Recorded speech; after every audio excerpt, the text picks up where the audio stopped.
दिलचस्प कहानियाँ। सच्चाई की ताकत। बहुत समय पहले की बात है। पहाड़ों के बीच बसा एक छोटा सा गांव था। उसका नाम था सत्यपुर। इस गांव के लोग मेहनती और ईमानदार माने जाते थे। लेकिन गांव के बीचों बीच रहने वाला एक लड़का था, अभय। उसका नाम भले ही अभय था, लेकिन स्वभाव से वह बहुत डरपोक था। हर छोटी बड़ी बात पर वह घबरा जाता और अक्सर अपनी गलती छिपाने के लिए झूठ बोल देता।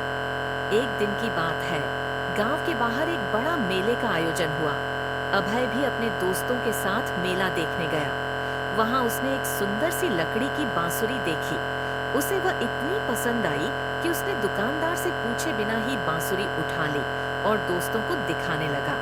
दुकानदार ने जब उसे पकड़ लिया तो अभय डर के मारे कांपने लगा और बोला, मैंने यह बांसुरी चुराई नहीं है, मेरे पिताजी ने खरीदी है।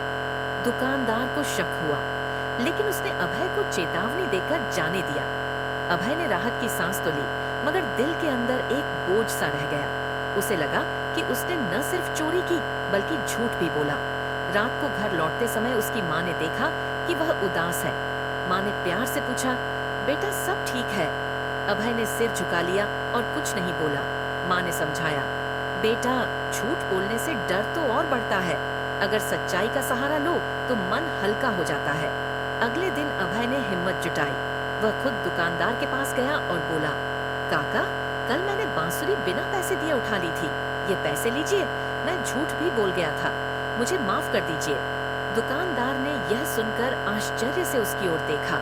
उसने कहा, बेटा अगर तुम चाहते तो कभी सच बताने नहीं आते, लेकिन तुम्हारे अंदर की सच्चाई ने तुम्हें यहाँ लाकर खड़ा कर दिया। मैं तुमसे पैसे नहीं लूंगा, ये बांसुरी तुम्हारे लिए इनाम है। अभय की आंखों में चमक आ गई। उस दिन उसे समझ आया कि सच बोलने से डर खत्म हो जाता है और दिल को सुकून मिलता है।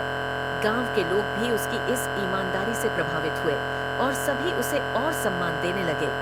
धीरे धीरे अभय का डरपोक स्वभाव बदल गया। वह निडर होकर हर स्थिति का सामना करने लगा। गांव के बच्चे उससे सीखने लगे कि गलती छिपाने से बोझ बढ़ता है, लेकिन सच्चाई अपनाने से आत्मविश्वास और ताकत मिलती है। और इस तरह छोटा सा अभय पूरे गांव के लिए ईमानदारी और सच्चाई का उदाहरण बन गया।